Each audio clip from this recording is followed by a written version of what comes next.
Hello hello hello.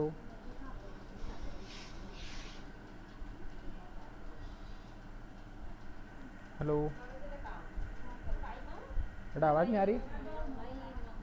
Sir आ रही है sir, कोई भी नहीं आया अभी तो क्लास में। अभी आप ही आए हो, आ जाएंगे। हो गया, लगातार 3 क्लास हो गई ना, लगातार तीसरी क्लास है ये। सब चेक करके देखा था, बाकी अभी क्लास चालू तो मैं बैक कर लिया।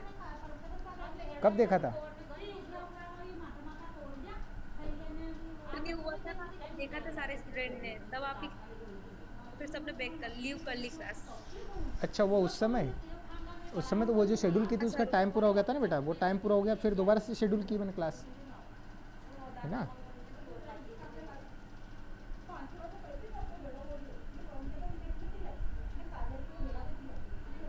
संजू। जी सर, जी सर। हाँ बेटा, जितना बताया अभी तक समझ में आया ना? हाँ सर, वो आ गया था समझ में। ठीक है। और आ रहे हैं कि नहीं आ रहे बाकी? सर वो जो क्लास अभी जैसे टाइम टाइम पीरियड खत्म हो गया था, तो उसके बाद मैंने दोबारा करने की कोशिश की, फिर एकदम हो नहीं पाया सर, वो दो नहीं एक नहीं, मिनट तो हो नहीं पाया। उसमें क्या टाइम ड्यूरेशन पूरा हो गया था, वो टाइम ड्यूरेशन पूरा हो गया, फिर वो दूसरी क्लास ख़त्म हो गई, मैंने अब तीसरी क्लास फिर शेड्यूल की है ना। हाँ, इस वो अगर क्लास के बीच में ख़त्म हो जाए तब ज्वाइन करके देख लिया करो। बाकी अगर ऐसे क्लास का टाइम पूरा हो जाए और ख़त्म हो जाए तो फिर आप उसमें अगली क्लास जब भी शेड्यूल हो उसका टाइम देख लिया करो ना, मैसेज देख लिया करो ग्रुप पे। जी सर। ठीक है। सर ये जो पढ़ रहे, ये कौन सा वाला था अपना, वो बॉर्डन का भी हो गया था कंप्लीट। बॉर्डन का हो गया था, डायफ्राम वाला भी हो गया। हाँ सर, अब ये तीसरा कौन सा चल रहा है? ये तीसरा जो चल रहा है हमारा, ये अचल भार दाब पे जिसको बोलते हैं डेड। हाँ हाँ सर, हाँ, है ना। डेड वेट लोड है ना। हम्म। डेड वेट क्या बोलते हैं, डेड वेट प्रेशर, हम्म। है ना सर? हाँ, डेड वेट प्रेशर गेज, ठीक है ना। ठीक है। ओके। कितने आ गए हैं? बस 2 ही आए हैं अभी तो। अभी तक तुम इतने और पूछ लो, पिछला जो बताया उसमें और कहीं डाउट हो तो पूछ लो। थोड़ी देर और वेट कर लेते, 2 मिनट और। पिछला जो बताया उसमें कोई डाउट है? तो वो जो यूट्यूब पे आपने वीडियो डाली थी ना, हाँ। वो उसमें सर क्लियर नहीं दिखाई दे रहा, वो क्लियरिटी मतलब सही, क्वालिटी सही नहीं आ रही सर। हाँ नहीं, वो देख लिया था बेटा मैंने, इसीलिए मैंने फिर वो चेंज कैंसिल ही कर दिया यूट्यूब वाला सिस्टम। अब ये तो सही है ना, अभी जो मैं ऑन पेपर पढ़ा रहा हूँ हाँ सर। ये सही लगा ना? सर सही है। ये सही है उससे। कल की क्लास में भी मैंने वो जो डॉक्यूमेंट शेयर करके किया था वो भी क्लियर है, उसमें भी इतना अच्छा नहीं आ रहा। उसमें क्या कोई चीज़ समझा नहीं होती ना, तो वो लिखने में दिक्कत आती है उसमें ना, जी सर। इसलिए वो उसको भी कैंसिल करके अपन ने ये प्लान किया, ये सबसे बेस्ट है ना। जी सर।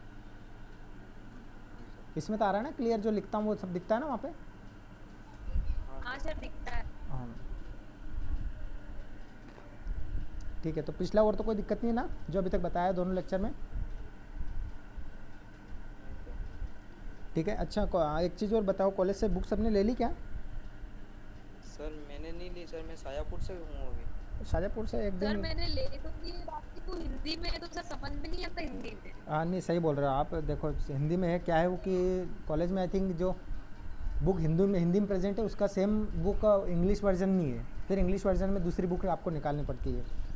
तो वैसे हाइड्रोलिक्स की तो है इंग्लिश में यार, और काफ़ी सारी बुक्स है यार, आपने देखा नहीं होगा। नहीं है, सिर्फ दो बुक थी, एक तो वो सर्वेइंग वाली और बिल्डिंग कंस्ट्रक्शन की दो बुक थी, बाकी सारी हिंदी में।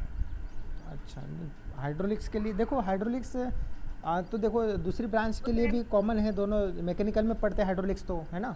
तो हाइड्रोलिक्स की बुक आप अगर कॉमन बुक ले लोगे ना, तो उसमें क्या जो भी सिविल के लिए इंपॉर्टेंट टॉपिक है आप वो पढ़ लो उसमें से, बाकी टॉपिक को छोड़ दो, है ना।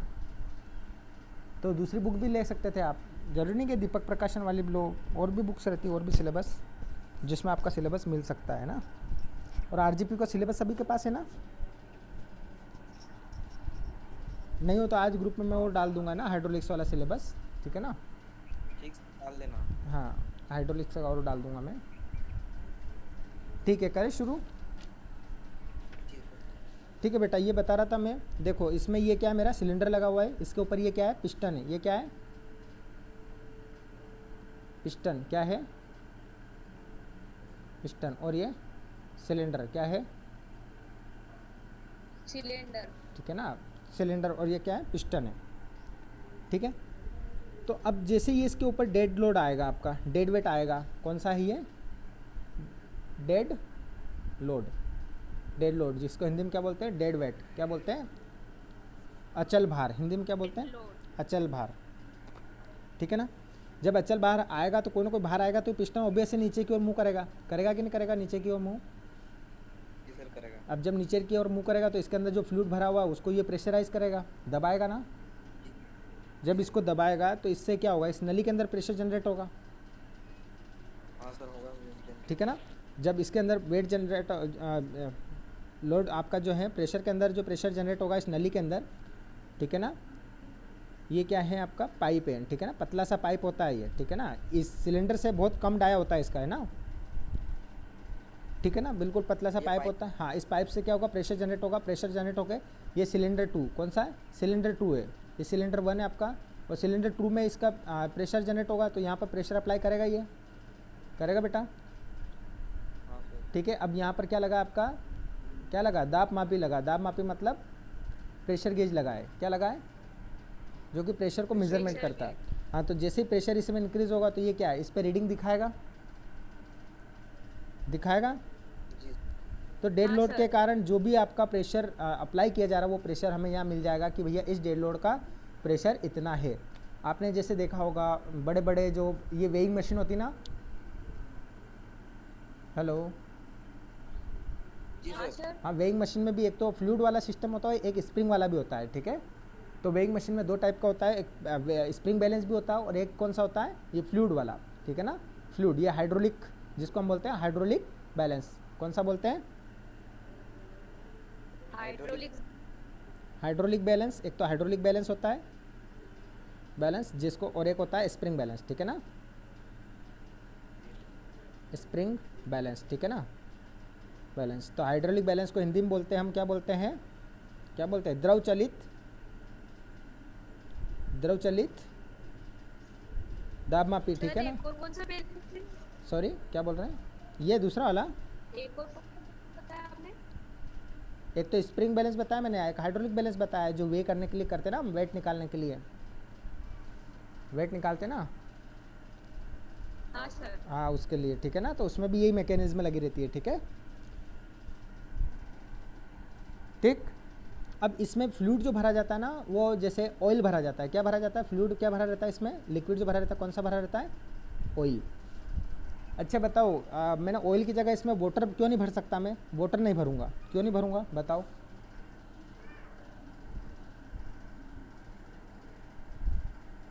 बोलो, वाटर क्यों नहीं भरते।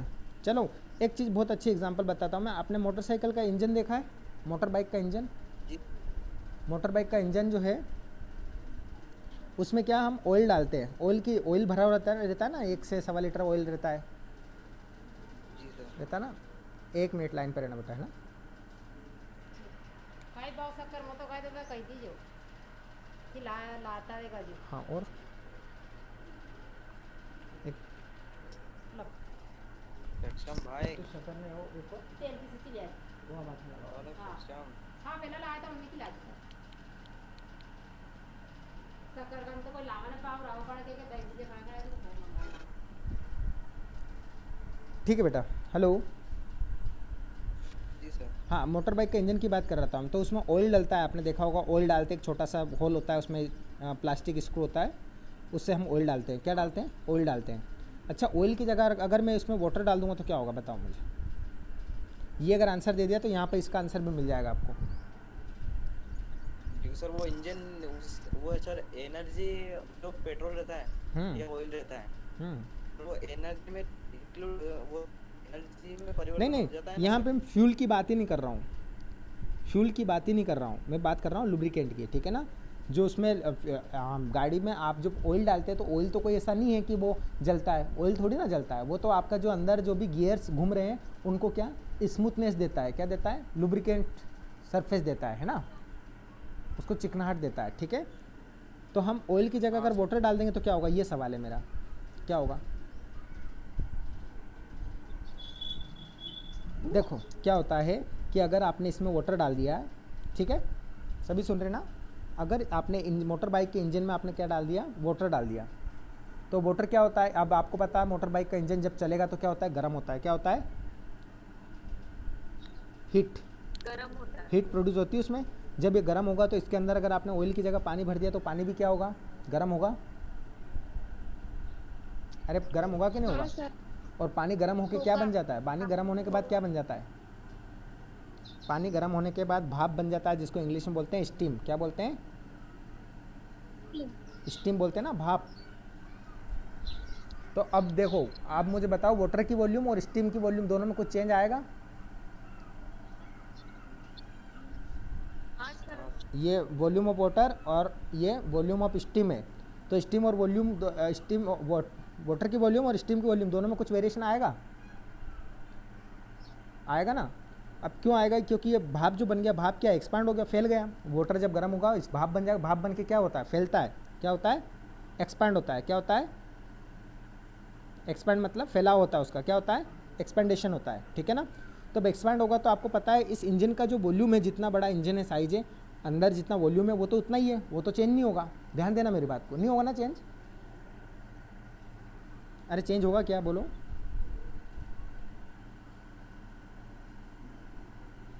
बेटा चेंज होगा क्या, Ayushi, Riyanshi, is there any change. नहीं होगा। नहीं होगा, तो ये तो चेंज नहीं होगा। लेकिन जब आपने पानी भर दिया, वो गर्म होकर भाप बन गया, भाप तो उसको वॉल्यूम चेंज करेगा, ठीक है। तो इसके कारण क्या होगा, जब ये पानी एक समय ऐसा आएगा गर्म होते होते पूरा भाप बन जाएगा, तो इसकी वॉल्यूम में चेंज करने के कारण ये क्या होगा, पूरे इंजन को, इंजन इससे क्या हो सकता है, ब्लास्ट हो सकता है। क्या हो सकता है, ब्लास्ट। Blast हो ब्लास्ट सकता है। मतलब इंजन फट सकता है, ठीक है ना।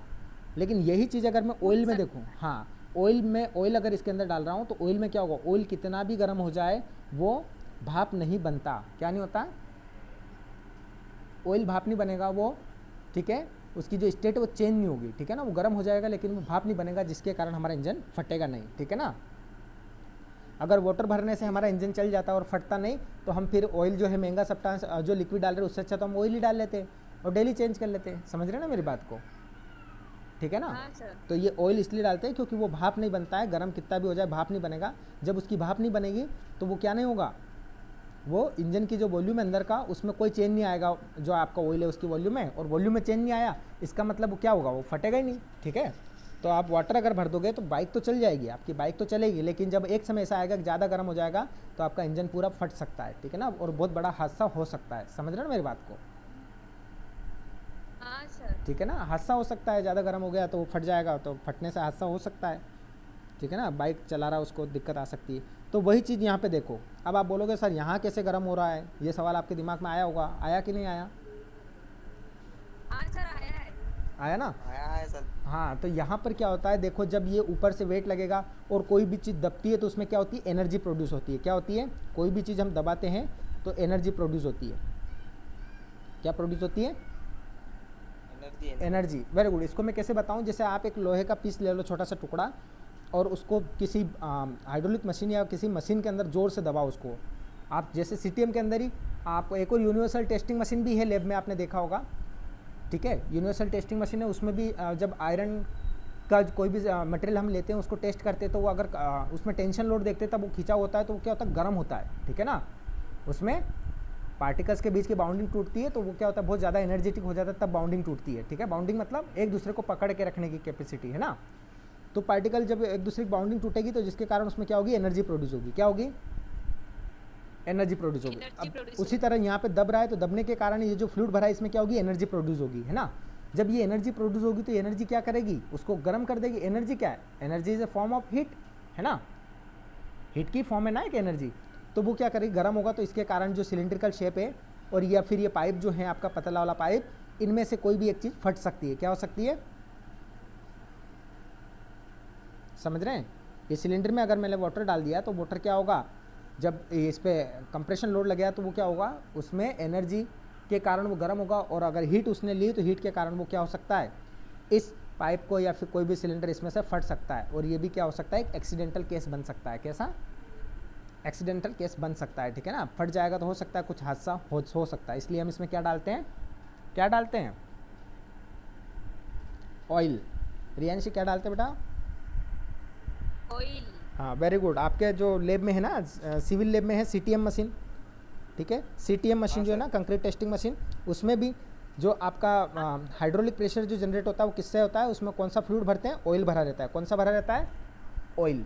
ऑयल। और नॉर्मल जो इंजन ऑयल होता है ना, वही ऑयल उसमें भी डलता है, ठीक है ना, ठीक है। तो आपको ये जो आपका डेड लोड प्रेशर गेज समझ में आया? इसमें कोई दिक्कत हो मुझे बता दो, और कोई सवाल अराइज हो रहा है इसमें तो बता दो मुझे। उसके नहीं बाद we will move on the next topic, ठीक है, ठीक है। तो should we move on the next topic, yes और no? Yes sir. Okay, so now we will go through the next topic, which is the name of topic is total pressure on immersed का मतलब क्या होता है बेटा? डूबा हुआ, immersed plane surface।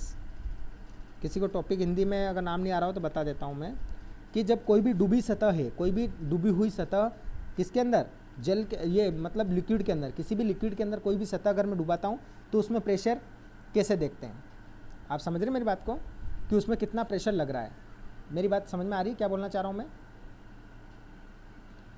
बोलिए, बोलो बेटा।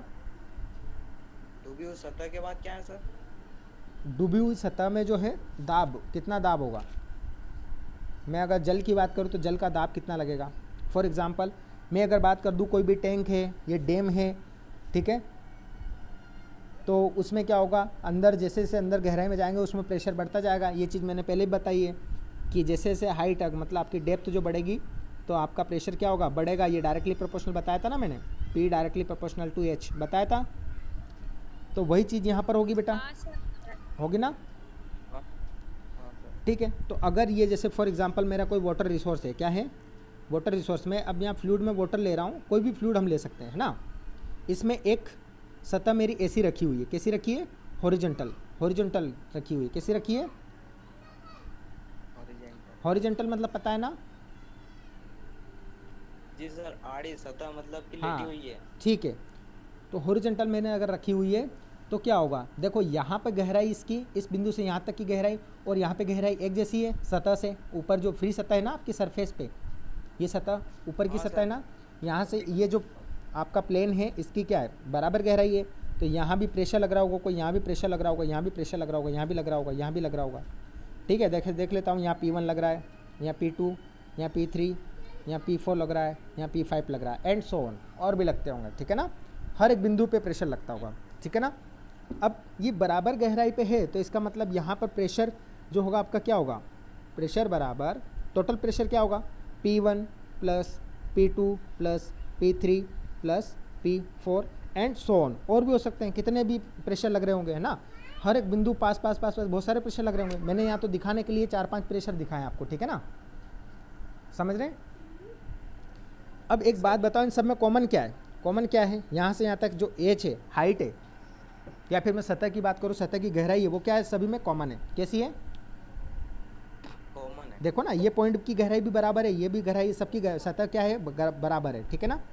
तो मैं अगर टोटल प्रेशर, अब मैं अगर P1 P2 P3 सबको निकालूंगा तो P1 क्या हो जाएगा, बराबर मेरा H कॉमन है सभी के लिए, और W भी क्या है, कॉमन है, जो लिक्विड भरा हुआ है, स्पेसिफिक वेट सभी के लिए कॉमन है ना बेटा, वाटर का, अरे है कि नहीं है, हाँ सभी जगह वाटर है। ऐसा तो नहीं कि P1 की जगह वाटर है, यहाँ ऑयल, ऐसा नहीं है, पूरे वाटर है, ठीक है।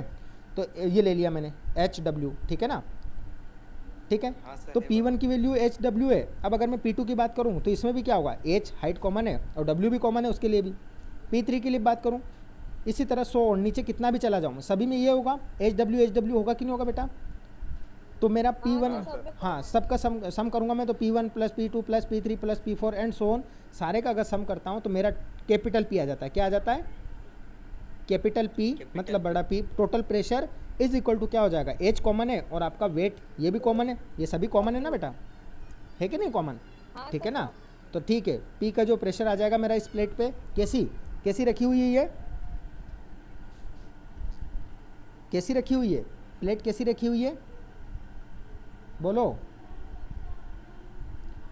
अरे प्लेट आपकी हॉरिजॉन्टल रखी हुई तो सभी जगह प्रेशर आपका क्या होगा, एच डब्ल्यू।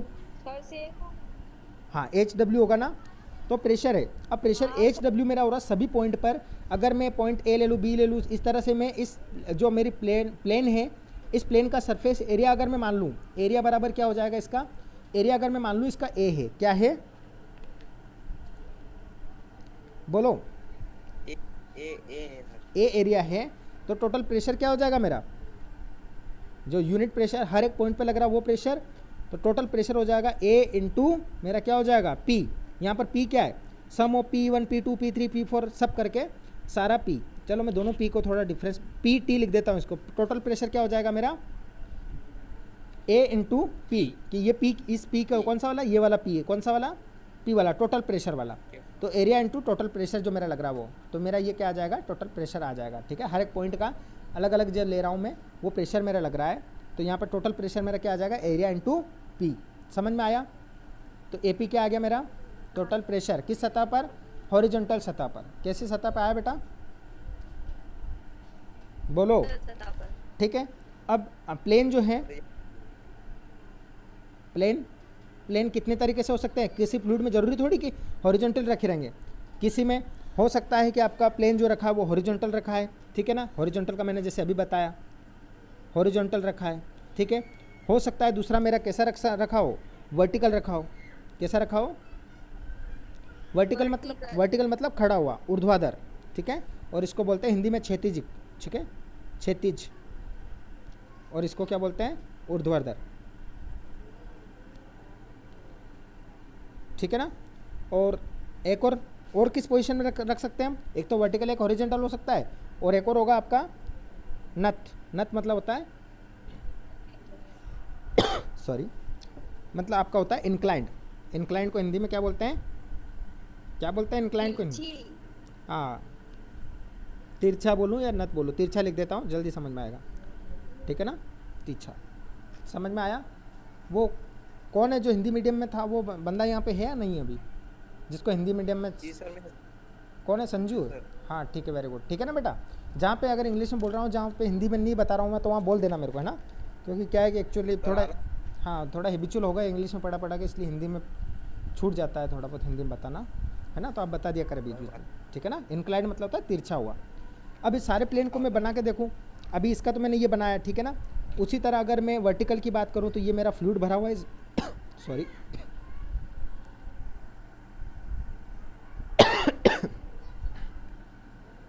ठीक है, ये फ्लूइड भरा हुआ है बेटा मेरा, है ना। अरे फ्लूइड भरा हुआ है कि नहीं भरा हुआ है, ठीक है ना। अब जब ये फ्लूइड भरा हुआ है, अब इसमें मैंने कोई वर्टिकल प्लेन रख दिया, कैसा रखा बेटा, ये वर्टिकल प्लेन रख दिया मैंने, कैसा रखा, वर्टिकल प्लेन, और मेरा जो वाटर का सरफेस है यहाँ तक है, तो इस वर्टिकल प्लेन पर टोटल प्रेशर क्या क्या होगा मेरा, बताओ कैसे बताओगे।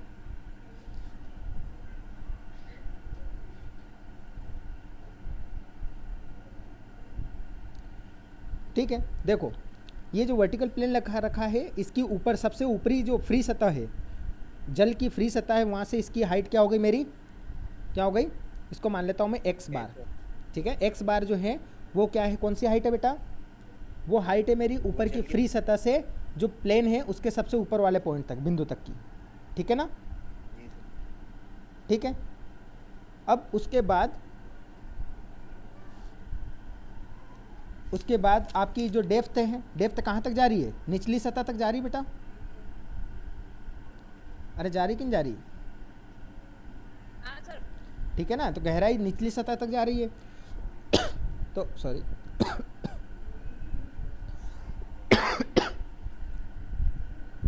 ठीक है, तो मेरा एक्स बार वेरी करेगा कि नहीं करेगा, यहाँ तक जाते जाते एक्स बार वेरी करेगा कि नहीं करेगा, बताओ, करेगा। यहाँ से लेकर देखो, यहाँ से लेकर यहाँ तक जाएगा, तो मेरा ये एक्स क्या होता जाएगा, चेंज होता जाएगा, होगा कि नहीं होगा, अरे बोलो चेंज होगा कि नहीं होगा, बोलिए। हाँ सर होगा। ठीक है। अगर ये चेंज होता जा रहा, देखो यहाँ एक्स की वैल्यू कुछ और थी, फिर धीरे धीरे यहाँ इस पॉइंट पे कुछ और होगी, यहाँ पे कुछ और होगी, यहाँ कुछ और होगी, और अंतिम इस बिंदु तक जाते जाते चेंज होगी। तो मैं अगर प्रेशर को डिनोट करूँ तो मेरा क्या होगा, डब्ल्यू। डब्ल्यू क्या है, स्पेसिफिक वेट इस लिक्विड का। वाटर का तो आपको पता है एक ही है, ठीक है ना, वाटर तो एक ही, ऐसा तो नहीं कि हर बिंदु पे अलग है, वाटर तो एक ही है आपका, ठीक है। और एक्स जो हो रहा है आपका एक्स बार, मतलब चेंज इन डेप्थ, की डेप्थ क्या हो रही है, धीरे धीरे चेंज हो रही है, ठीक है ना। तो टोटल प्रेशर अगर मैं कैलकुलेट करना चाह रहा हूँ, तो जब कोई भी चेंज हो रहा है किसी वैल्यू में, तो उसको क्या करते हैं हम, इंटीग्रेट कर देते हैं। क्या कर देते हैं, बोलो, इंटीग्रेट कर देते हैं, ठीक है ना। हाँ, तो इंटीग्रेट करने के बाद जब इसको मैं, W तो मेरा कॉमन ही रहेगा, इज इक्वल टू, लेकिन इंटीग्रेट कर दूंगा मैं एक्स बार को, एक्स बार डी एक्स के रिस्पेक्ट में इंटीग्रेट कर दिया, ठीक है ना। तो मेरा ये क्या आ जाएगा, ठीक है ना। अब मुझे वैल्यू तो यहाँ पता नहीं है, तो मैं इसको जो बार है मेरा W तो ये कहीं रहेगा, और ए एक्स, ठीक है ना। अब ए क्या ले लिया मैंने यहाँ पर, जो मेरा हॉरिजॉन्टल वर्टिकल डायरेक्शन में रखा, तो उसमें क्रॉस सेक्शन एरिया, ये वाला एरिया, ठीक है ना, इस डायरेक्शन में एरिया, किस डायरेक्शन में, इस डायरेक्शन में मेरा जो नीचे का क्रॉस सेक्शन एरिया मैंने लिया, ठीक है ना। तो ए एक्स, ठीक है ना। तो यही क्या होगा, मेरा कुल दाब जो होगा, टोटल दाब होगा वो, या आपका होगा pressure is equal to W, जो कि क्या होता है, specific weight into area into change in depth, change in, अरे बोलो, चेंज इन, ठीक है। ये डेप्थ में चेंज कहाँ हो रहा है, कितना हो रहा है, वो चीज़ इससे डिनोट कर लेते हैं, ठीक है। यहाँ तक और कोई दिक्कत हो बताओ मेरे को, बोलो, कोई दिक्कत हो बता दो। फॉर्मूला बोलो, इस पे फिर न्यूमेरिकल आएंगे, ये फॉर्मूले पे।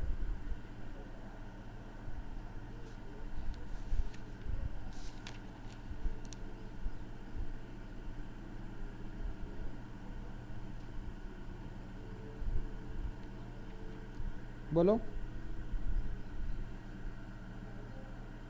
हेलो, हेलो, हाँ बेटा, यहाँ तक कोई दिक्कत है हो तो बता दो, नहीं है ना,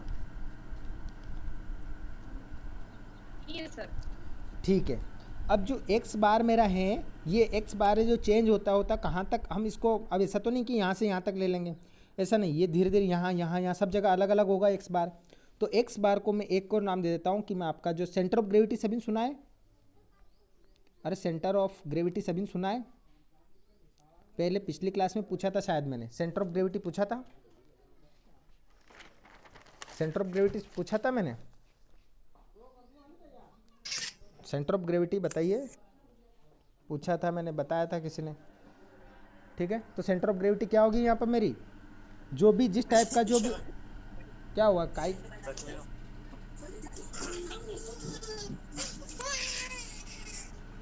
हेलो,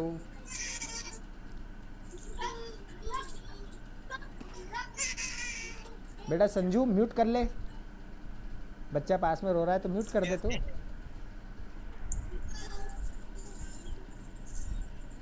अरे सेंटर ऑफ ग्रेविटी पता है कि नहीं पता है, जैसे देखो ये ऑब्जेक्ट है मेरा रेक्टेंगुलर, तो इसमें centre of gravity x direction से और वाई डायरेक्शन से मैं जो डिस्टेंस मेजर करता हूँ इसका और इसका पार्टिसिपेट, तो ये क्या होगा मेरा सी जी, सेंटर ऑफ ग्रेविटी होता ना। सर्कुलर के लिए कहाँ होता है, उसके सेंटर में होता है। तो उसी तरह मैंने आपको सेंटर ऑफ प्रेशर भी पढ़ाया था, क्या बताया था, सेंटर ऑफ प्रेशर टॉपिक किया था हमने, याद हो तो, किया था कि नहीं किया था। सर हमने नेक्स्ट वाली वो पिछली क्लास अटेंड नहीं करी थी। अच्छा, तो सेंटर ऑफ प्रेशर मतलब जहाँ पे देखो, हाँ, अब सेंटर ऑफ प्रेशर कहाँ एग्जर्ट होता है, कुछ ऑब्जेक्ट ऐसे हैं जो कि मतलब कैसे हैं, सिमेट्रिकल शेप के हैं, कैसे सिमेट्रिकल, मतलब उसको एक्स और वाई डायरेक्शन में अगर हम काटते हैं, क्या करते हैं, एक्स और वाई डायरेक्शन में अगर काटते हैं तो उसके बीच सेंटर में उसका सेंटर ऑफ ग्रेविटी आता है, क्या आता है, सेंटर ऑफ ग्रेविटी। हाँ, तो कौन से सिमेट्रिकल फिगर, सिमेट्रिकल शेप के जो भी ऑब्जेक्ट अगर मैं किसी गहराई में डुबाऊंगा, वाटर की गहराई में, तो उसमें सेंटर ऑफ प्रेशर, उसका जो सेंटर ऑफ ग्रेविटी वही रहेगा, सेंटर ऑफ ग्रेविटी जो है ना वही उसका क्या होगा, सेंटर ऑफ प्रेशर होगा, ठीक है। लेकिन इसके अलावा अगर मैं कोई शेप अगर इमर्ज करता हूँ वाटर के अंदर, तो उसमें सेंटर ऑफ प्रेशर चेंज हो जाएगा, क्या हो जाएगा, सेंटर ऑफ प्रेशर चेंज हो जाएगा। जैसे फॉर एग्जांपल ये एक रेक्टेंगुलर शेप मैंने लिया, ठीक है ना, इसको ऐसे डिप किया मैंने सीधा, तो इसमें सेंटर ऑफ प्रेशर यही रहेगा। लेकिन अगर मैंने जैसे इसको थोड़ा तिरछा करके डुबा दिया, क्या कर दिया, तिरछा करके, तो सेंटर ऑफ ग्रेविटी मतलब CG तो यहाँ पर है, ये CG यहाँ पर है, लेकिन इसका CP से थोड़ा नीचे शिफ्ट हो जाएगा, सेंटर ऑफ प्रेशर कहाँ हो जाएगा, नीचे शिफ्ट हो जाएगा, ठीक है ना। तो ये जो x बार है इसको हम, ये ऐसा क्यों होता है यूँ, हाँ देखो फॉर एग्जांपल ये है सेंटर ऑफ ग्रेविटी, क्या है कि अगर आप इसको इस बिंदु से पकड़ के लटकाते हैं तो ये बराबर भागों में झूलेगा, ठीक है ना। तो ये उसकी क्या होगी, सेंटर ऑफ ग्रेविटी मिल गई। लेकिन अगर सेंटर ऑफ प्रेशर में क्या होता है, जैसे लिक्विड के अंदर डूबा हुआ है तो इसमें यहाँ कम प्रेशर लगेगा, यहाँ ज़्यादा लगेगा, तो जिधर ज़्यादा प्रेशर है उसकी ओर थोड़ा रहेंगे, तभी तो इधर का सब कम मिलकर और इधर का ज़्यादा प्रेशर जो है वो ज़्यादा वाला मिलकर और कम वाले मिलकर बराबर जब बनाएंगे वही मेरा क्या होगा, सेंटर ऑफ प्रेशर। आ गया सर, नहीं आया समझ में, क्योंकि प्रेशर तो ऊपर आ गया इस पॉइंट से इधर सर क्या है, कम। एक बार repeat कर दो। देखो अगर कोई ये इंक्लाइंड प्लेट मैंने डुबाई है, ये इसका क्या है, CG है, क्या है, सेंटर ऑफ ग्रेविटी, ठीक है ना। Center of gravity। अब सेंटर ऑफ प्रेशर मैं बोल रहा हूँ कि अगर ये किसी लिक्विड में डूबा हुआ है तो इसमें CG से नीचे की ओर शिफ्ट हो जाएगा। फॉर एग्जांपल यहाँ शिफ्ट हो गया, सेंटर ऑफ प्रेशर यहाँ लगेगा, मतलब सारा जो प्रेशर लग रहा है इसके ऊपर फ्लूइड का, उसका एक सेंटर होगा, सेंटर जो होगा वो CG से नीचे होगा। क्यों होगा इस कंडीशन में, ये पिछली क्लास में मैंने बताया था, इसलिए होगा क्योंकि इस पॉइंट से इधर देखो, इधर जो प्रेशर लग रहा है ये ज़्यादा होगा, क्यों, क्योंकि इधर गहराई क्या है, एज क्या है, ज़्यादा है बेटा, समझ रहे हो मेरी बात को। और इधर एज क्या है, इधर एज क्या है, कम है। से नीचे हाँ CG से नीचे, ये आपका CP है, सेंटर ऑफ प्रेशर। बोलो बोलो क्या बोल रही हो, बोलो। सर आगे समझ लो कुछ। नहीं बोल दे, फिर से बता दूंगा बेटा क्या है उसमें। देख। कि CG से नीचे का जो पॉइंट रहता है वो मतलब सेंटर ऑफ ग्रेविटी देता है। CG है सेंटर ऑफ ग्रेविटी और ये है CP सेंटर ऑफ प्रेशर। कि कोई ऑब्जेक्ट अगर किसी वाटर बॉडी के अंदर रखा तो उसका सेंटर ऑफ प्रेशर पॉइंट कौन सा होगा, वो चीज़ बताता है, ठीक है ना। कि सारा जो प्रेशर लग रहा है उसका एक सेंटर पॉइंट होगा। जैसे CG क्या है, सेंटर ऑफ ग्रेविटी, मतलब जैसे ऑब्जेक्ट खुली हवा में आपके पास खुले में है तो इसके ऊपर ग्रेविटी फोर्स लग रहा है, तो ग्रेविटी फोर्स का एक पॉइंट ऐसा होगा जहाँ पर सेंटर ऑफ ग्रेविटी दोनों पूरा उसका इक्विलिब्रियम को मेंटेन करता है, ठीक है ना। चारों तरफ से वो बराबर पॉइंट पर बराबर डिस्टेंस पर आएगा, समझ रहे मेरी बात को। तो जो सेंटर का जितने ग्रेविटी के जितने भी फोर्स लग रहे हैं उसका एक सेंट्रल पॉइंट है ना, उसका सेंट्रल पॉइंट उसको क्या बोलते हैं, हम CG बोलते हैं, क्या बोलते हैं, CG। उसी तरह जितने भी अब यहाँ पर जो प्रेशर, जितने भी प्रेशर लग रहे हैं सारे प्रेशर का एक पॉइंट ऐसा होगा जो सेंटर प्रेशर होगा, ठीक है, एक पॉइंट सेंटर प्रेशर का होगा। तो जो सेंटर ऑफ प्रेशर का जो पॉइंट है वो CG से नीचे शिफ्ट इसलिए हो रहा है इसमें। बाकी देखो मैंने सिमेट्रिकल शेप में बताई, जैसे ये सिमेट्रिकल है, ये सिमेट्रिकल है, इनको आप कैसे डूबोगे तो इनका सेंटर ऑफ ग्रेविटी जहाँ है वहीं पे सेंटर ऑफ प्रेशर होगा, ठीक है। लेकिन यहाँ पर क्या हो रहा है, जैसे ये इंक्लाइंड प्लेट मैंने डाली तो इसमें नीचे क्यों शिफ्ट हो गया। अब नीचे क्यों शिफ्ट हुआ, इसका कारण फिर से बता रहा हूँ मैं कि भैया इधर जो है, इधर इस CG से इधर देखो, CG से ऊपर देखो, इधर क्या है, गहराई कम है, इस पोर्शन की गहराई कम है ना। हाँ सर कम है। हाँ तो इधर कम प्रेशर लग रहा है, तो मतलब यहाँ तक कम मिलकर और यहाँ पर इधर इस पोर्शन CG से इधर वाले पोर्शन में ज़्यादा लग रहा है, तो ज़्यादा वाले प्रेशर कम मिलाओगे और कम वाले प्रेशर ज़्यादा मिलाओगे तब तो बराबर होगा, तब तो सेंटर ऑफ प्रेशर बराबर होगा कि हाँ भैया प्रेशर का जो सेंटर है वो यहाँ पर है। समझ रहे मेरी बात को,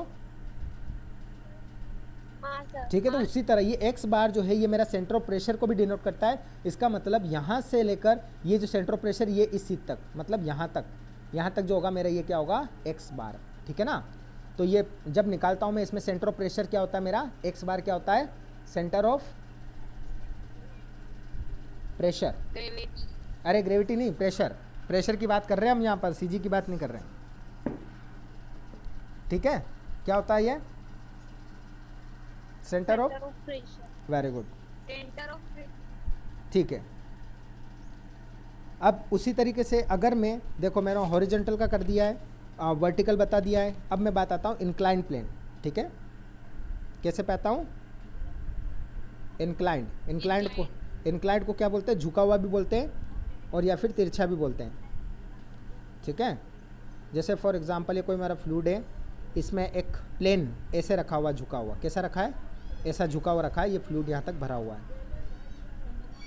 ठीक है, फ्लूइड यहाँ तक भरा हुआ है। तो इंक्लाइंड प्लेन में क्या होगा, ये प्लेन जितने भी एंगल पे हॉरिजॉन्टल डायरेक्शन, हॉरिजॉन्टल एक्सिस मेरी एक्स एक्सिस के रिगार्डिंग हम इसका क्या निकालते हैं, एंगल, कि ये किसी एंगल थीटा पे। अब कोई चीज़ झुकी हुई है तो हम उसको किस चीज़ में मेजर करके देखते हैं, कोई ना कोई थीटा एंगल बना रही होगी, वो कोई ना कोई एंगल बना रही होगी, तभी तो झुकी हुई है चीज़। समझ रहे हैं मेरी बात को? कोई चीज़ झुकी हुई है तो उसको कैसे बताओगे, एंगल के फॉर्म में, कि ये 30 डिग्री झुकी हुई है, 40 डिग्री झुकी हुई है, ठीक है ना? समझ रहे हैं मेरी बात को? हाँ सर। ठीक है, तो ये थीटा डिग्री पर झुका हुआ है मेरा अगर, ठीक है, तो इसमें थीटा को अगर मैं इसकी और इसकी लेंथ मान लेता हूँ मैं, क्या है इस प्लेन की, जो मेरी प्लेन मैंने डूबा रखा है, इसका एल है, लेंथ क्या है, एल है, क्या है भैया, एल। एल है। तो ये इंक्लाइंड हो रहा है, तो इस प्लेन के लिए मैं अगर इसका क्या निकालूं, थीटा, थीटा जो है, अगर इसका साइन थीटा कोस थीटा पढ़ा है आपने 10th में, 10th में पढ़ा होगा, ठीक है, तो इसकी लेंथ और ब्रीड्थ को मैं डिनोट कर सकता हूँ अलग अलग फॉर्म में, हाँ कर सकता हूँ, नहीं कर सकता हूँ, कर सकते। ठीक है। तो इस पट्टी पर दाब की तीव्रता क्या होगी मेरी, प्रेशर इंटेंसिटी क्या होगी, pressure intensity is equal to हो जाएगी मेरी, आपका जो भी लिक्विड इसमें भरा उसका अपेक्षित भार, मतलब W इंटू स्वतंत्र तल से पट्टी की दूरी, distance of plane from free surface. Free surface कौन सा है, ये F, ठीक है, FLS, फ्री लिक्विड सरफेस, ठीक है ना, FLS है ना, FLS से डिस्टेंस मैं हमेशा दूरी कहाँ से लेता हूँ, FLS से लेता हूँ ना, गहराई बेटा, FLS से लेता हूँ, तो इंटू मेरा क्या हो जाएगा, FLS से जो गहराई है उसी को क्या बोलता हूँ मैं, गहराई को क्या बोलता हूँ, H, यही बोलता हूँ ना, अरे बोलो, हाँ सर। ठीक है। तो अब ये अगर मैं ऐसे यहाँ से ले लेता हूँ तो मेरा क्या हो गया, ये जो गहराई है इसकी फ्री सरफेस से अगर मैं बोलता हूँ तो इसका क्या हो जाएगा, मेरा प्रेशर इंटेंसिटी की जो W, तो ऐसे कैसा रहेगा बेटा, और ये क्या हो जाएगा, ये L है, तो इसको L की फॉर्म में डिनोट करोगे तो क्या होगा, L साइन थीटा बन जाएगा, हाँ L साइन थीटा बनेगा कि नहीं बनेगा, बनेगा सर। ठीक है। और ये जो क्षेत्र, इसका एरिया अगर मैं निकालना चाह रहा हूँ तो क्या हो जाएगा, एरिया बता दो इसका, लेंथ इंटू ब्रेड्थ होता है, हेलो, हाँ सर। ठीक है, तो एरिया इज इक्वल टू हो जाएगा मेरा B ब्रेड्थ इंटू DX, ठीक है, B DX मेरा ये क्या हो गया, इसका क्षेत्रफल हो गया, ठीक है। अब पट्टी पर दाब क्या हो जाएगा, चेंज होता जा रहा है ना बेटा, आपका चेंज होता जा रहा है वो धीरे धीरे, क्योंकि डेप्थ के अकॉर्डिंग धीरे धीरे चेंज हो रहा है ना, ब्रेड्थ तो वही है, लेकिन डेप्थ जो आपकी क्या होती जा रही है, चेंज होती जा रही है, नहीं समझे, ठीक है, ठीक है, समझ गए। हाँ, डेप्थ के साथ चेंज होता जा रहा है वो, ठीक है। चलो ये एरिया आ गया मेरा, ठीक है। अब उसमें पट्टी के बाद दाब को निकालूंगा, तो मैं अगर इसके एरिया की फॉर्म में निकालूंगा तो कैसे निकालूंगा बताओ, बोलो,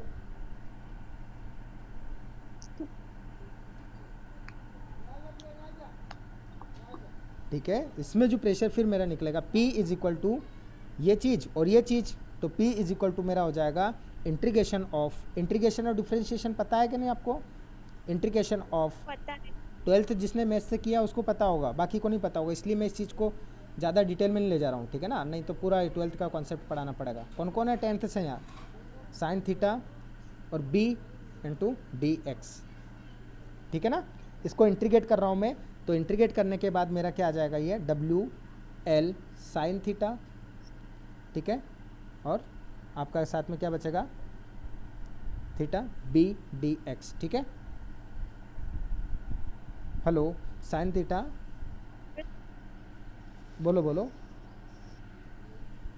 सॉरी एक मिनट, W साइन थीटा, ठीक है, और integration of L B DX, ठीक है, हेलो, हाँ सर। कोई है जो 12th हाँ करके, सर। 12th पास करके कौन कौन आया इसमें, कौन कौन है यहाँ पे 12th पास वाला बताओ, कि कोई भी नहीं है, हूँ ना सर। हाँ, तो मैं ये हूँ। इंटीग्रेशन समझ में आ रहा है कि नहीं आ रहा है, अरे ठीक है,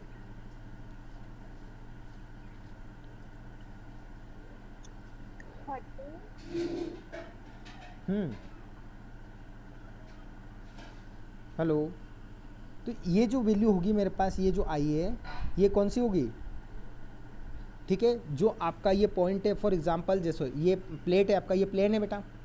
अब ये प्लेन क्या, इस पॉइंट के अकॉर्डिंग, ये पॉइंट मैं मान लेता हूँ, इसको ए मान लेता हूँ। क्या मान लेता हूँ? इस पॉइंट को क्या मानता हूँ? ए।